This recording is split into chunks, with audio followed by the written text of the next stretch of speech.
So welcome to day 3 here at Rosenberg House in Davos, and I'm happy this morning to start our session this day today on technology and trust, and hand over to our student Jasper, who's going to introduce our guests and also his peers for the next session. Thank you. Thank you, sir. Good morning, everyone. Hope everyone slept well. My name is Jasper. I'm in grade 11 at Rosenberg. Today, our topic is future voices and agentic leadership. So today will be a bit of a special session, a bit of ping pong, the hosts, myself, and our students and our guests will be asking questions to each other.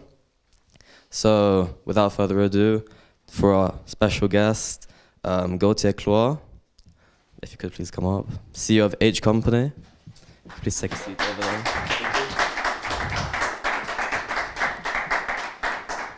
And our trusted fellow Rosenberg students, could you please come up? Take a seat.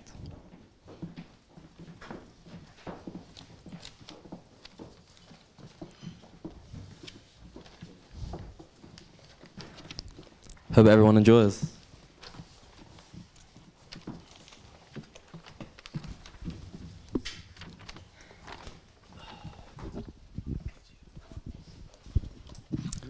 Thank you very much for the introduction.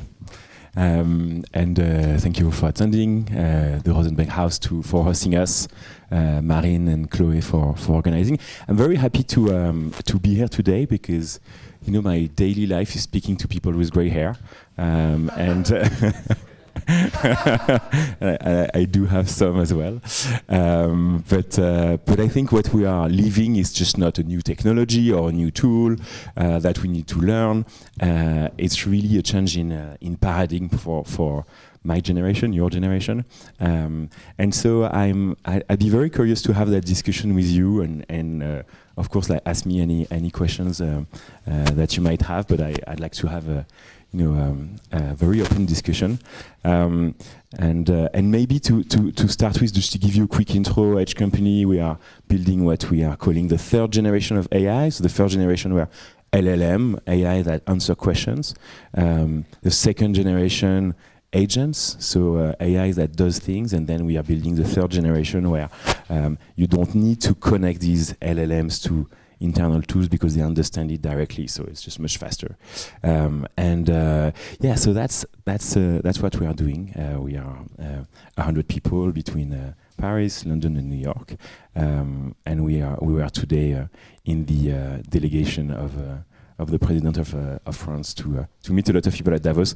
Very interesting place for us to meet our clients, our investors, journalists, but more importantly, you guys at Rosenberg. May I ask you first question about? I think you are in a generation where AI just not only answer questions but also do things, and you're going to be joining a world where that's going to be your daily professional life. So how do you see yourself? Do you see yourself as future managers of AIs, orchestrator of AIs, or manager of humans? How does that change your perspective of leadership? I would say. Thank you for that. Well, I think that humans are eventually the most important part. AI is a tool to help humans do better, do more actions, and overall just help humans have a more optimal life and do things more efficiently. So I think like you said, using AI, being an orchestrator of AI to help humans, because we don't want, of course, to let AI, of course, it's important to have agentic leadership, but it's also just as important to have ethical guidelines and have humans, have control over the AI, because we don't want, of course, to have theories and stuff like that. But I think overall, AI is a good tool, and it's an efficient tool that we can use if we orchestrate it correctly to help humans do better, and especially in this day and age. If I could add on, one point I'd really like to emphasize is that management is about relationships. We are here at Davos today to talk about exactly that, technology and trust. Human relationships lie at the basis of technology and trust. I imagine, me personally, a future role as a mix, working with both AI and people. I don't think leadership in the future will be about only, either one, AI only or humans only, but making them work together in a way that makes sense and is efficient. AI is going to be better than humans at a lot of things. There's no question to that.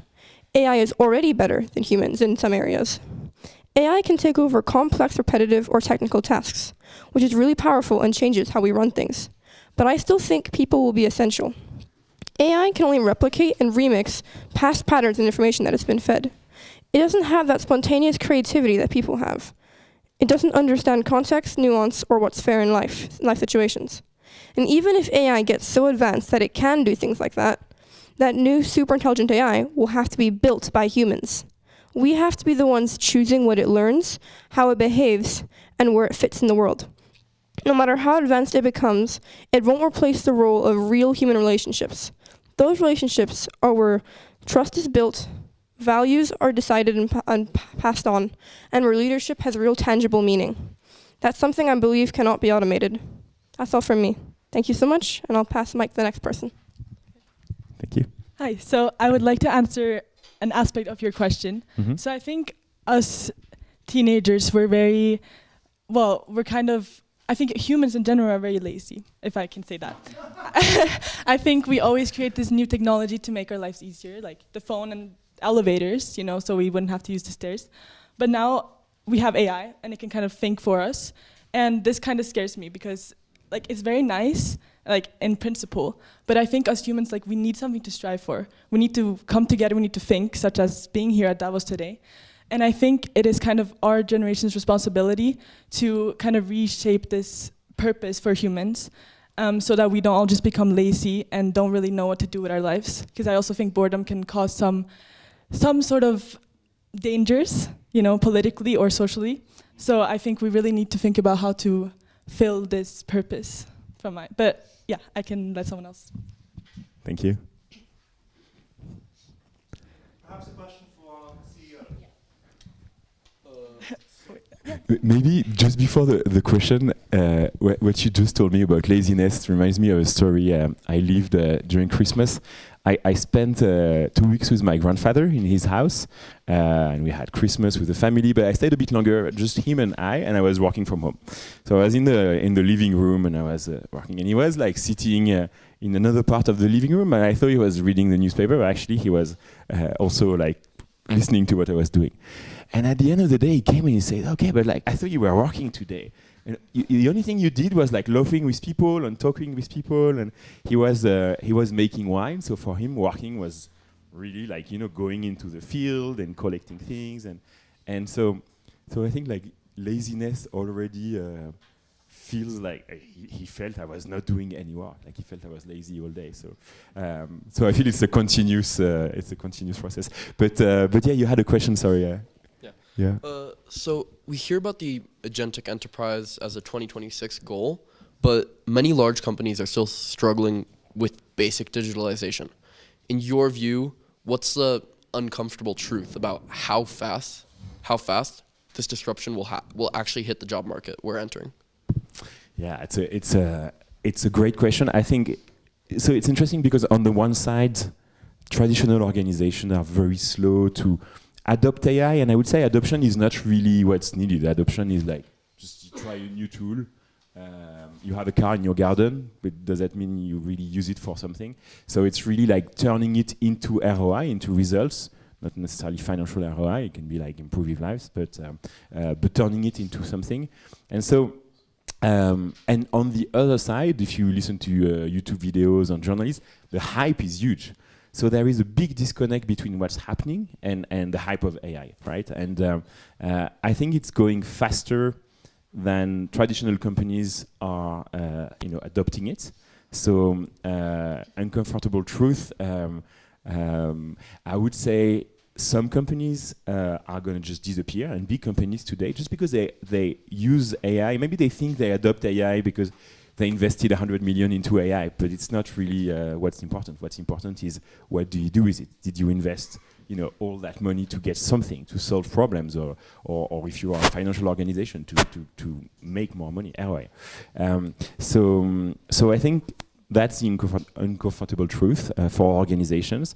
Now, for people, AI is changing a lot of sort of like junior entry roles that were considered to be safe. So consulting, auditing, law, finance, marketing, all these roles for a very long time, if you were a bit lazy, or not lazy, I'm not, but if you just wanted to safe role maybe for the first years of your career to learn, I think this is completely changing. And there is no AI revolution day where it was like that before and that after.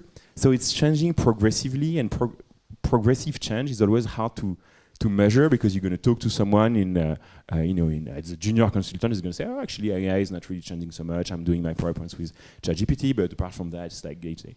But then incremental change can be like hard to follow, but it's really going to happen. So I think we're going to see a lot of companies disappear, a lot of new companies happening, and even inside companies, there will be places that are adopting and using AI and going 10x faster, and there will be places where it's going to be slower. So, but I think overall it's very exciting for you, because you're going to be the ones that have probably experimented in a native way AI the most. So yeah, that's what I would say.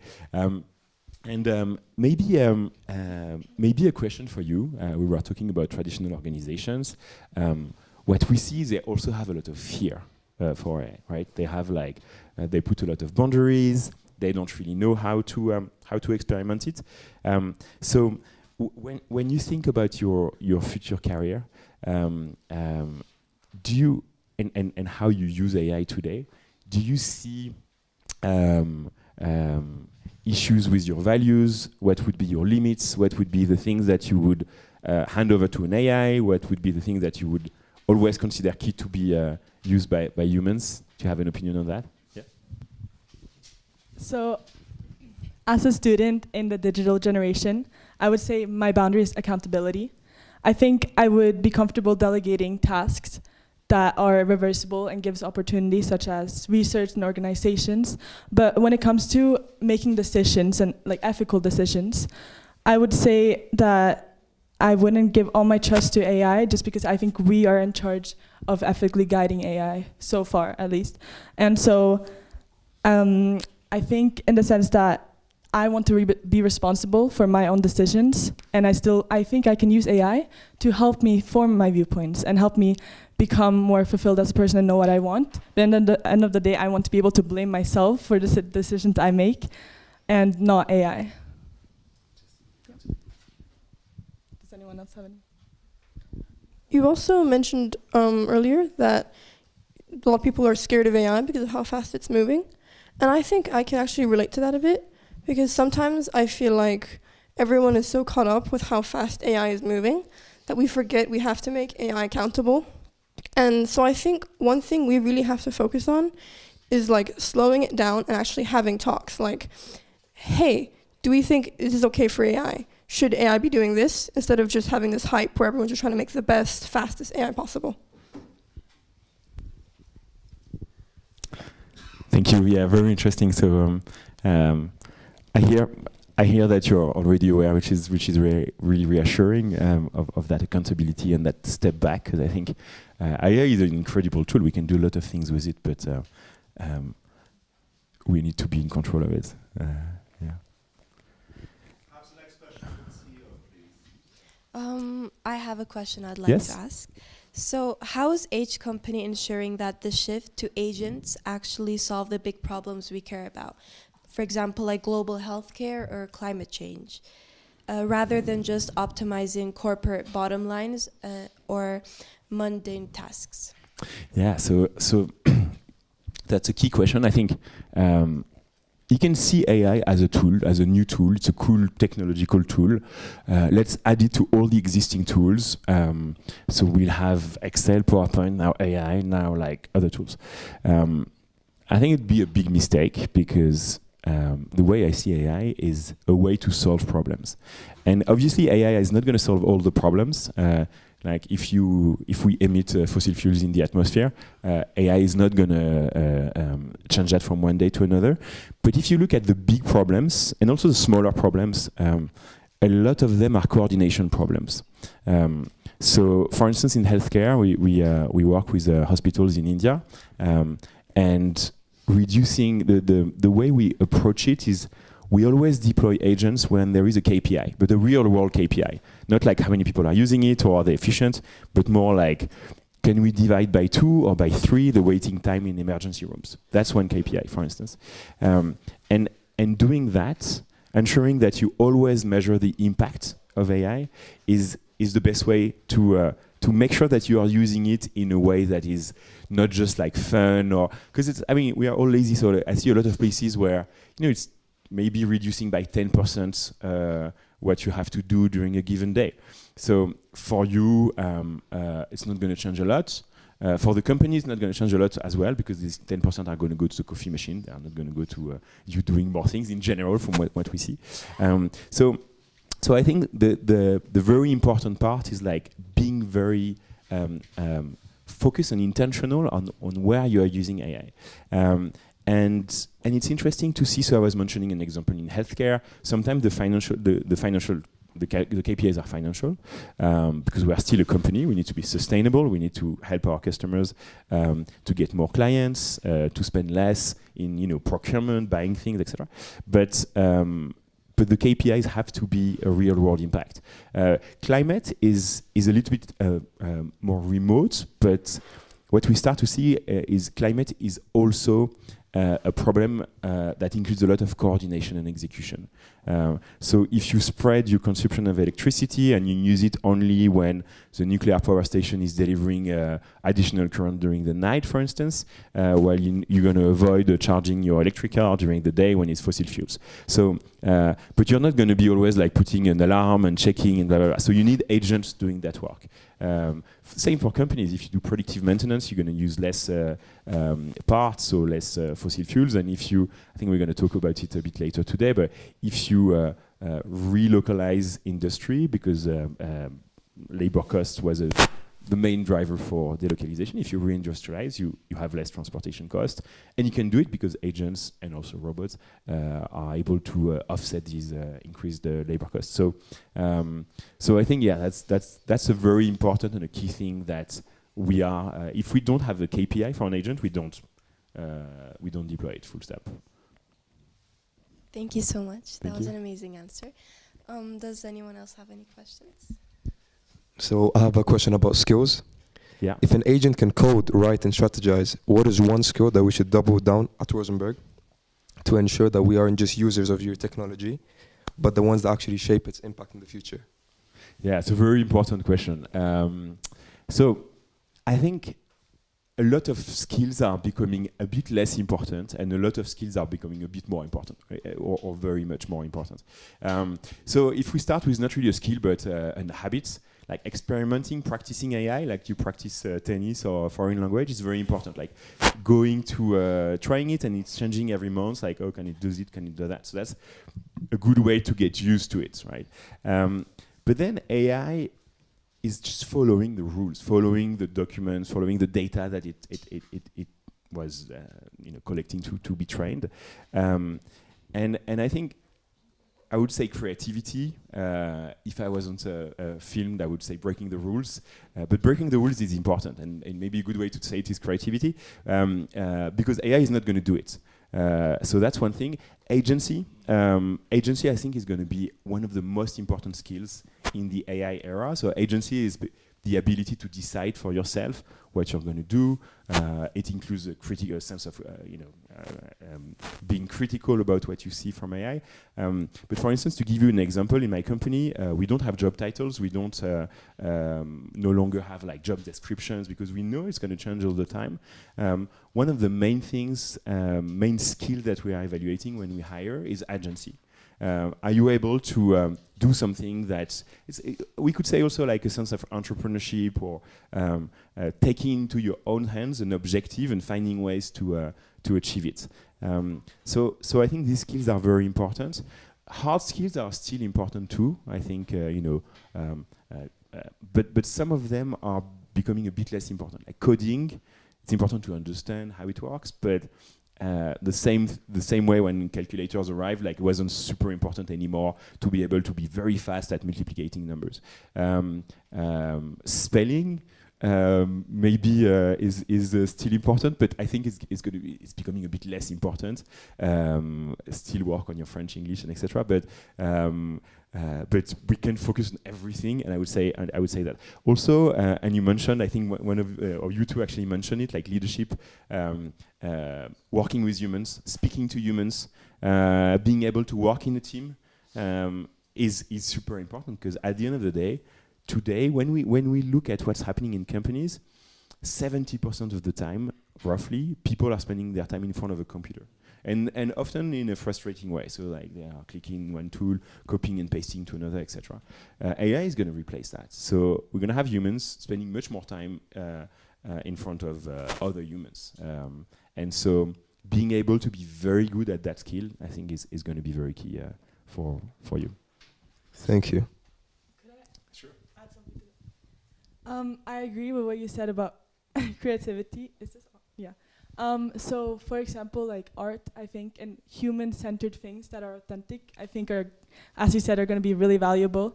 And also, like the part of human connection, I feel it's very important. Like people in an AI-driven world are going to seek affirmation from other people, and like we're kind of going to become each other's source of happiness. And I think that's very important that you mentioned. I just want to add that. Yes, thank you. Thank you. Yeah, I think it's.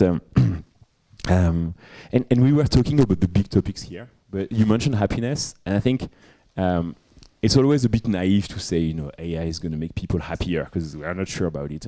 But there are a lot of things, if you look at daily life, that are frustrating. So like, oh, my internet is not working, I need to call, I'm going to wait online, someone is going to transfer me to another department, etc. Or like all the little things that we spend time on, that just removes us from spending time with humans. And maybe sometimes at the end of the day, I hope not for you, but like on a professional day, you end up at 8 p.m., you've done a lot of things, you are tired, but you haven't really achieved anything. Maybe you did meetings, emails, meetings, you wrote something somewhere, you went online, you logged into like many places, you did things.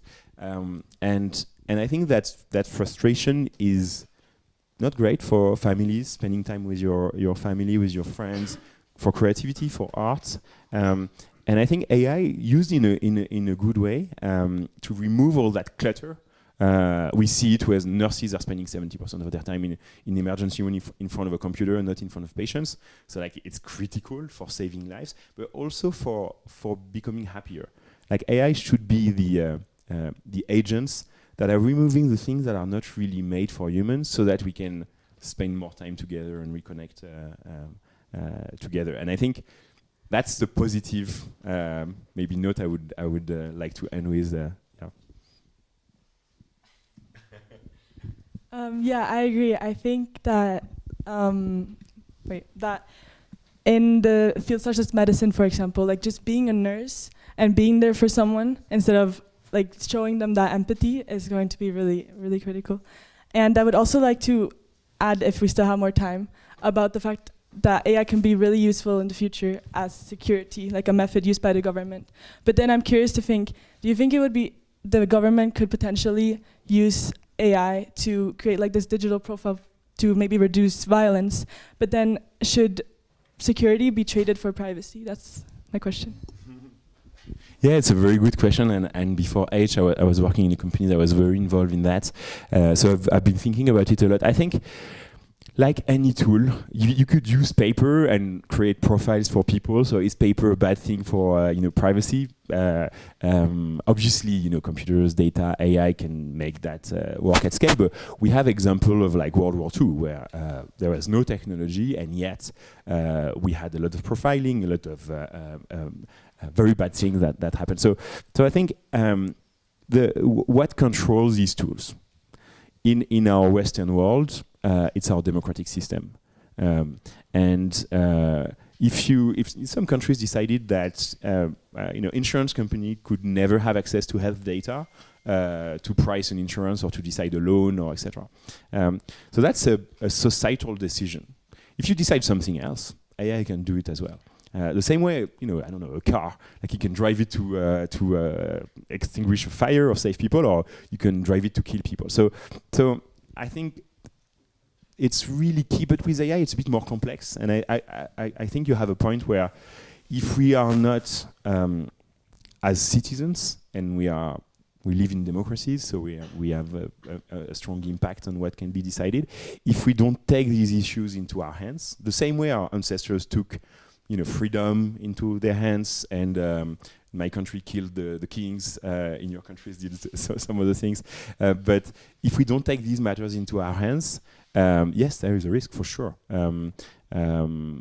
But I think it's up to society, and I'm seeing a sort of like positive, because we had all these movies and everything that reminds us that it can go wrong. I'm pretty optimistic that at least in democracies it's not going to go wrong, because we are all super aware of it. Welcome. Thank you very much. I think we all learned something today. Now we're going to open the circle, if that's right, or finish. Is that everything? Oh, I think we're going to wrap it up now. Thank you very much, everyone, and join the conversation, have conversations with everyone. Thank you very much. Thank you. Thank you.